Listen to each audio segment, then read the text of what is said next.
I'm Art Bergeron, and the presentation you're about to see is the one that I had pre-recorded for showing in Hopkinton in March. This is all about elder law in your 70s, when you're like me, in your 70s. So this has a lot to it. So it involves trying to figure out, you may be changing now through your 70s, and the question is, do you want to stay home? In which case, do you want to adapt your home in order to make sure that you can live there even if you get more frail? You want to make sure there's money put aside at least, or an asset if you need it. Well, I'm going to talk about home improvement lines of credit or home equity lines of credit and reverse mortgages as a way to fund that. If you're not staying at home and you're moving, where are you thinking? Are you thinking about assisted living? Are you thinking about a condo? Are you thinking about moving in with your daughter, like Amy Beck? I'm just using that.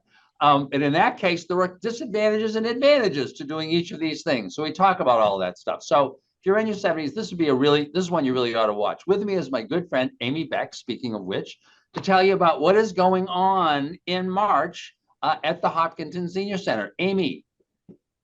Good morning. Hey, it's great to see you and great to be here. And as always, we appreciate what you're sharing with the community. I say this every month, and I will keep saying it. The best place to find information about what we're doing at the Senior Center and in senior services is through our newsletter. If you're not receiving it, make sure you give us a call and we can get you on a list. You can either get it in print, you can get it emailed. There's a lot of ways you can get our information. But in March, we've got a lot coming on.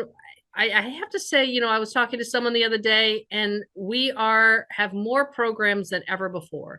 And so if you want to come in to the Senior Center, you can certainly come in. We do have some that are virtual, and we do have some that are hybrid, which means that you can still come in or you can do it from home. So make sure you check out our newsletter. Give us a call if you have any questions at 508-497-9730. And the best way to decide whether you want to go is go. Look at the newsletter. If you see something that's of interest, I don't know if I want to go because you're nervous because you haven't been, just go. It's this incredibly warm place. Very, very welcoming place.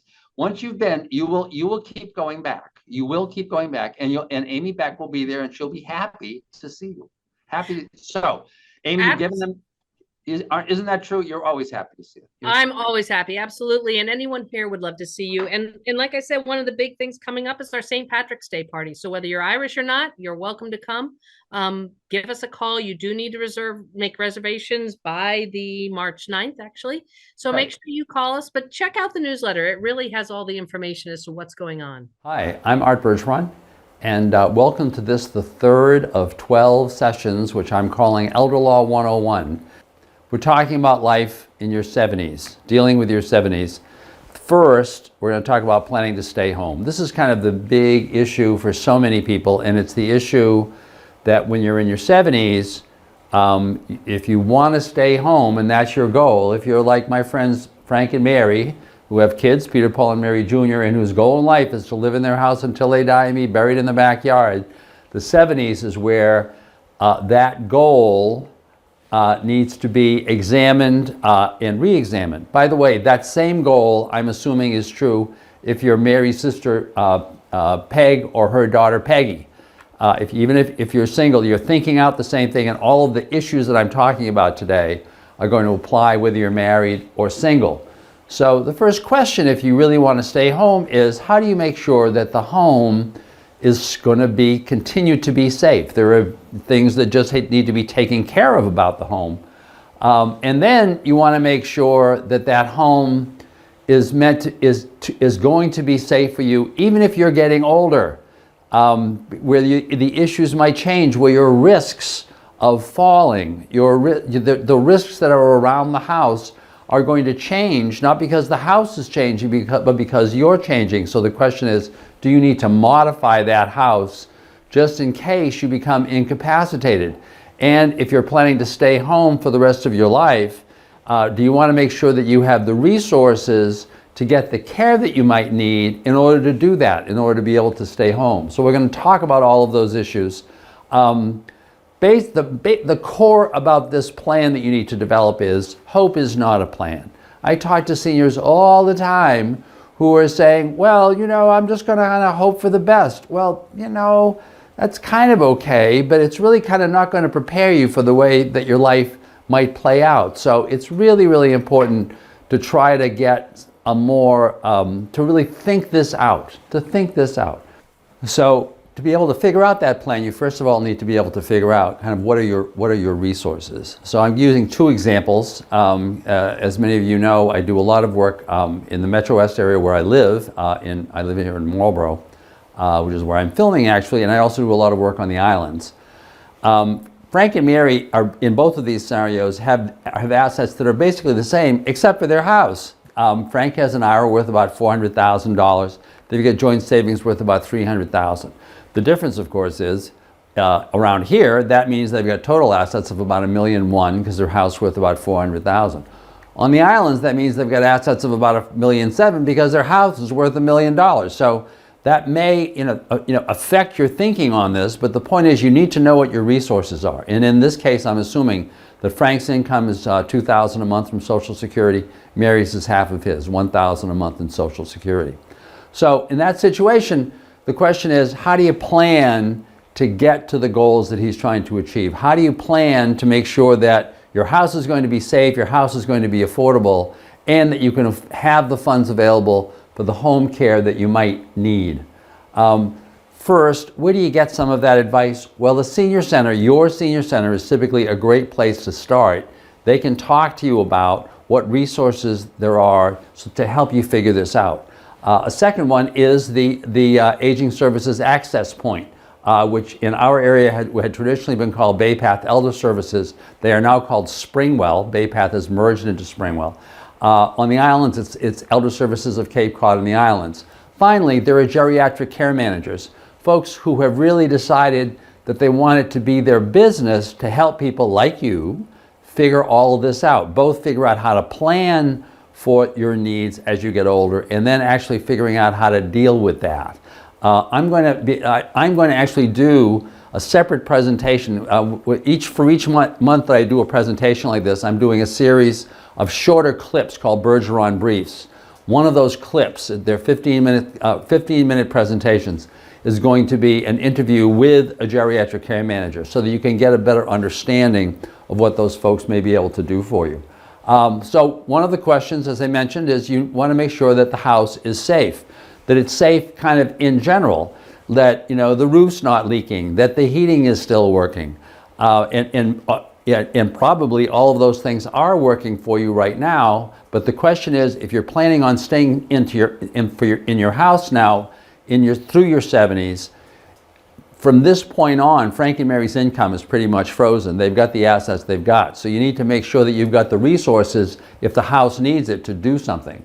Then you need to figure out how that house, which has always worked for you as a younger person, may need to change, and how you may need, and what new things you may need for that house as you get older. Things like, the classic chair lift. Everybody knows what chair lifts look like. Many people haven't thought, though, about an alternative that was impossible or unlikely when I started doing this kind of work about 15 years ago, but has become relatively inexpensive now. That is actually installing a home elevator. For a lot of folks who have a two-story house, one of the issues as you get older is the second floor of the house becomes increasingly hazardous, just getting there and getting back again. An elevator may be a great choice for you and the most convenient and actually an affordable choice.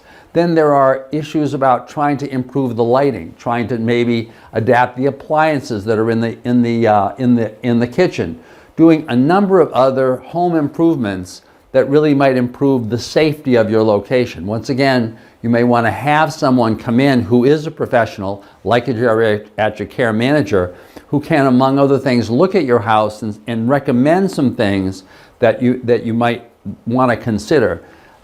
For those of you who are still basically healthy, and you don't know what kinds of changes you might need because you don't need what kinds of problems you're going to face, the main thing is to have enough money in reserve so that whatever the problem is, you can figure it out. So what you need to do is kind of do some estimated costs for that elevator or that chair lift or for grab bars or for getting a ramp. or for the larger things, fixing the roof, having the furnace replaced, having the hot water replaced. Add them all up. In this case, if you added all of that up, it adds up to about $100,000. And say to yourself, okay, so that's how much not necessarily how much I need to do right now on my house, but how much I need to have available in case it needs to be done later on. Then try figuring out, or estimating at least, what might be the cost of your home care in the event that your capacity to get around the house and to do some things like cooking or taking a shower by yourself, or a number of different things, to the extent that your capacity to do those things has gone down, do you have the reserves to take care of that? Once again, many times when I talk to folks, they'll say, well, I'm not worried about that. I've got kids and they're around here. They're going to take care of this. Well, maybe. But hope is not a plan. And I'm not saying that your kids wouldn't want to help.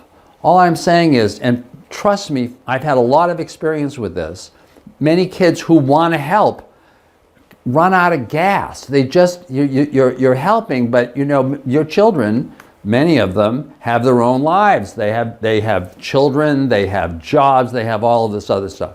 And so for them to really be helping you all the time at the times that you need the help, may end up being very difficult. So that may work out for you, but if you're thinking that that's going to work out, you really want to talk to your children about that, because you want to make sure that your expectations and theirs are the same.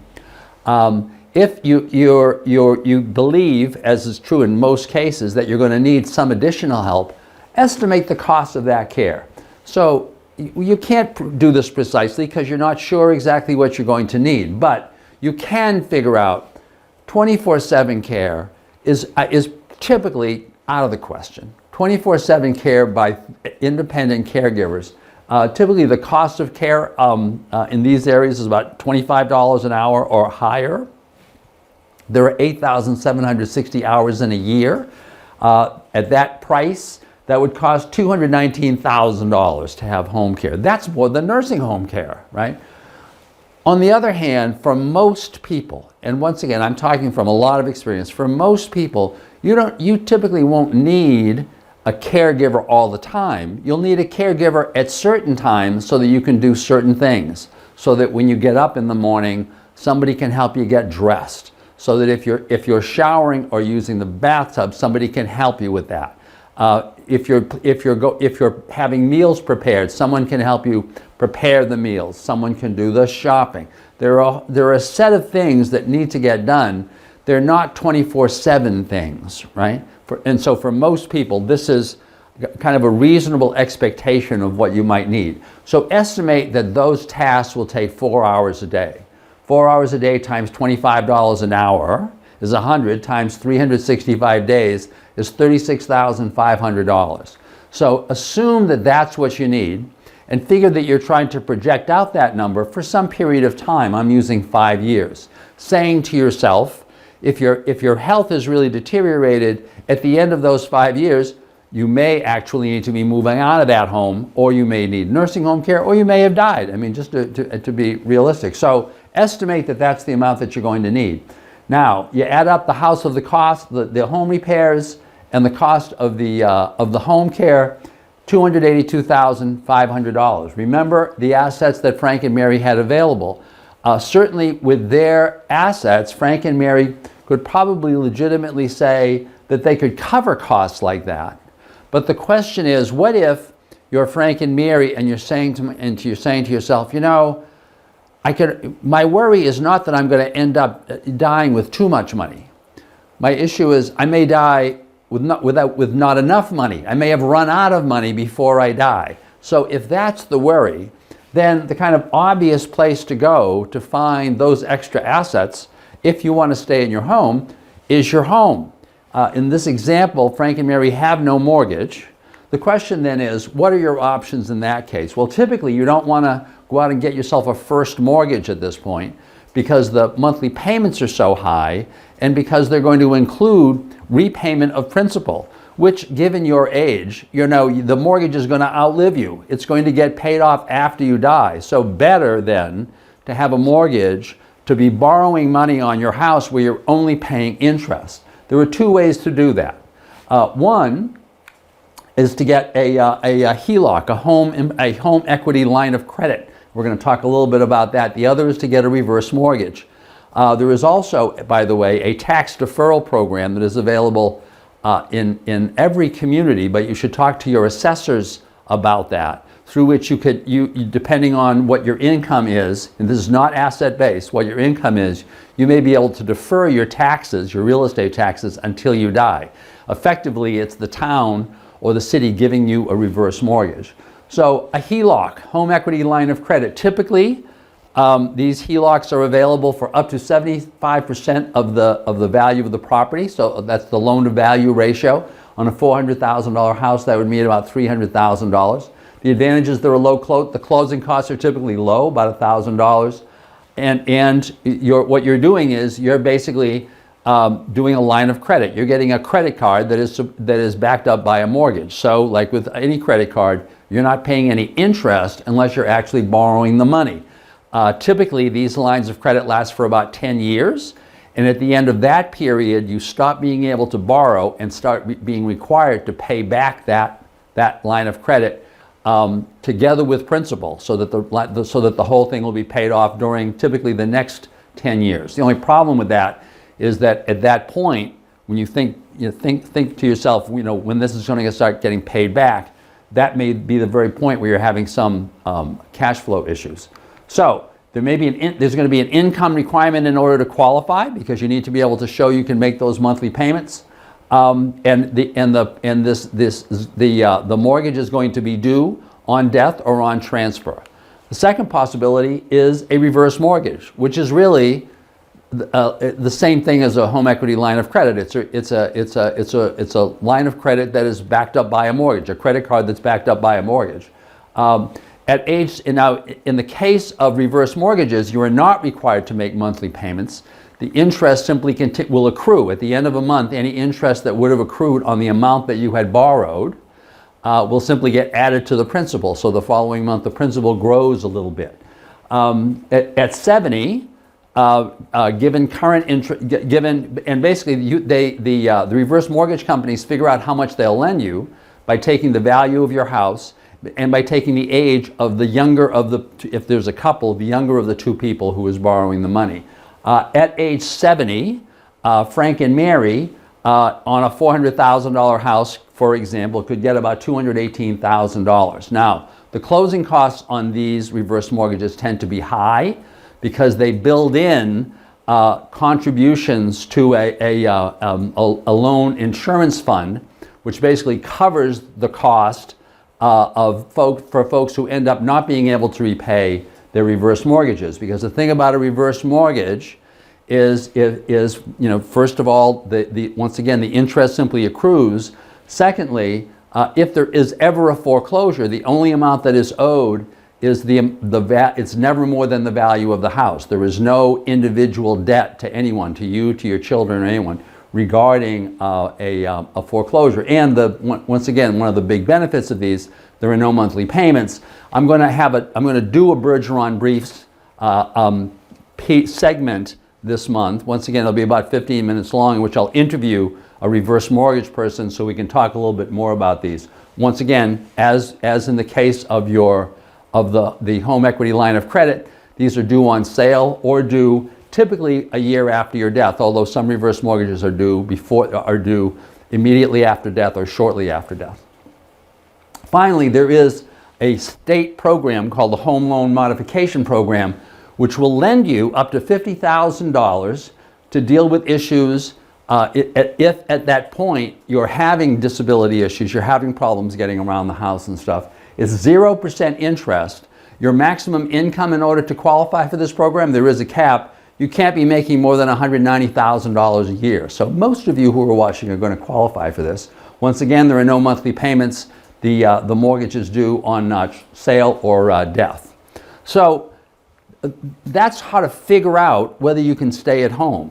But the question then is, especially when you're in your 70s, you may be starting to think about whether there needs to be a move. Now, not necessarily whether you need to move out of your house, but perhaps if you're, once again, if you're Frank and Mary, you're thinking, wow, when we get to our 80s, this may not work out. Maybe someone will actually move in with us, because our goals are to live in our house until we die, to be buried in the backyard, to live a happy life, And by the way, to also avoid not spending a ton of money on nursing home care later on. So I'm going to flag the relevance of that as I go through the different alternatives for you if you're now Frank and Mary. So what if you can't do all four? What if you just can't stay in your house by yourselves until you die, and also live a happy life? Well, and how do you protect your assets in case, despite what your goals, you end up needing nursing home care? So the first question is, you're Frank and Mary Jr. is single and her kids are grown up. Can she move in? A couple of tips, and once again, I've dealt with all of these cases, and this is kind of these are tips based on practical observations. Make room for Mary if she's going to be moving in. Don't think she's going to move into your standard issue 3-bedroom house that's got, or an older house like a 3-bedroom house that's got 1 bathroom. You may want Mary to be taking care of you. You don't want to be sharing the bathroom with Mary. So figure out what adaptations you're going to make. Are you going to need to do a new bathroom? Are you going to need to do an addition to the house? Are you going to need to build a separate house, which is typically not an option in Metro West, but is an option on both islands? Typically the zoning on the islands allows for the construction of a second house as long as it's small.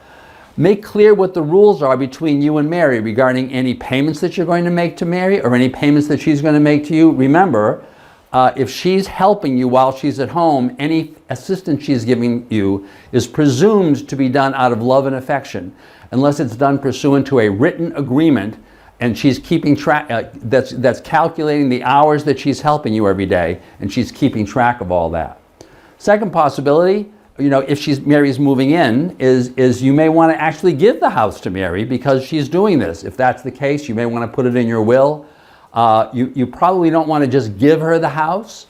You probably want, if you're giving her something, you want to give her a so-called remainder interest in the house and keep a life estate in the house. The reason for that is you want to make sure that when you die, the so-called tax basis of the house will jump to the date of death value, so that when Mary sells it, she can sell it capital gains tax-free. If you give her a remainder interest and keep a life estate, 5 years after you've done that, that interest that you gave her will no longer be countable or lienable in the event that you later need to qualify for mass health. What about moving in with Mary? Well, there are some very similar considerations. Just like you don't want her to move in with you and be using that same bathroom, you definitely don't want to move in with her and be using that same bathroom. So the question is, what are the adaptations that you need to make to her house in order to be able to be living a happy life, while at the same time having the security that Mary is there. So now, if you're adding an addition, you may be saying to Mary, we'll pay for the cost of that addition. Remember that cost of that addition may be considered a gift for mass health purposes if you later need to qualify for mass health. An alternative may be, in that situation, to actually buy a life estate in Mary's house. That is, buy the right to live there until you die. 1 year after you've done that purchase of a life estate, that purchase is that the money that you've paid is no longer considered to have been a gift if you later need to qualify for mass health. You will need to value the house, though, and therefore value the life estate.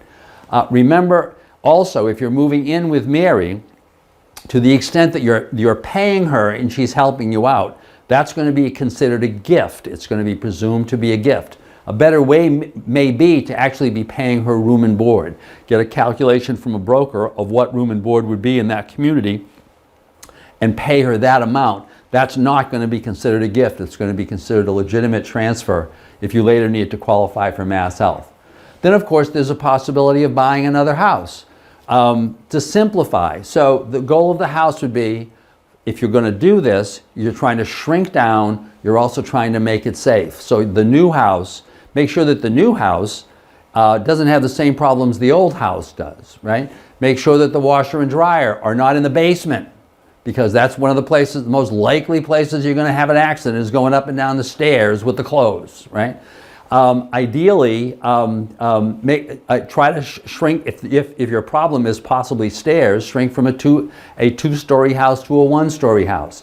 Figure out what you're going to need to make that house safe. The mechanism you can use to do that, you could do a regular first mortgage, but once again, probably you want to consider using a HELOC or a reverse mortgage, which we talked about before. And once again, I'm also going to be doing a 15-minute segment, a Bergeron brief, on HELOCs as well as one on reverse mortgages. You could always rent.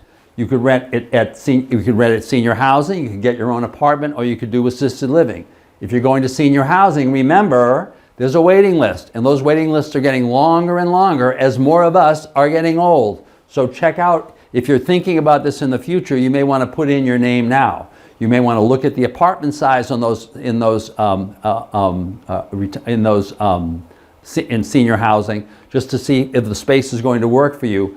Remember, when you go to senior housing, if you get in, you're going to be charged a percentage of your income as rent. But if you have other assets, they're going to impute interest on those assets at some percentage, and then add that imputed interest to your other income in terms of figuring out what your ultimate rent might be. So if you're trying to keep the rent low, you may want to be giving away your assets before you get to senior housing. Remember, there's a 2-year look-back period regarding those gifts.